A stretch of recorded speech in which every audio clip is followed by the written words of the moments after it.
This morning I'm going to be making some fried beans and I'll be using this yellow peppers. Right here I have 3 yellow peppers. I'm going to go ahead and start removing the seeds and the veins.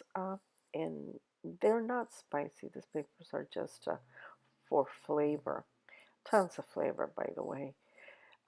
Once you remove the seeds and the veins, I'm going to go ahead and start cutting them in very thin slices and then um, very, very small pieces.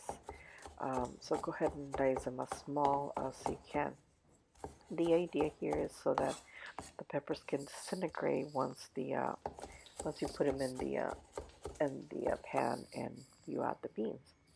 So right here I have I'm going to go ahead and add about 4 tablespoons of olive oil and to um, flavor the oil, I'm going to use onion and garlic. And once they release their flavor, I'm going to go ahead and add the peppers.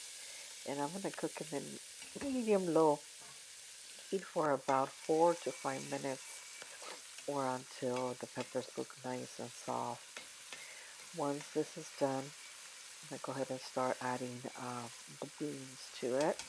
And right here I have a crock pot with fresh beans, and I'm gonna go ahead and start adding that to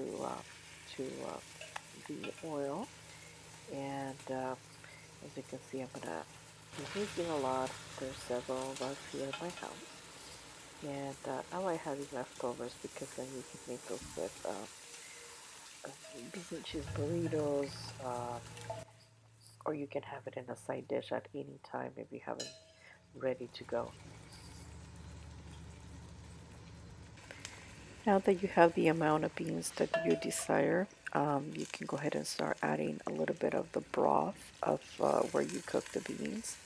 And you can um, omit this step if you want your beans refried. And most of the time, the refried beans are made with lard. That was not the intention here. I want my beans with a less oil or lard, and I like them a little bit on the soupy side. So let them simmer and for about 5 minutes, and then start smashing the beans to the consistency that you want. Now, it took me about 3 minutes to do this, and while I was doing this step, I just let my imagination go.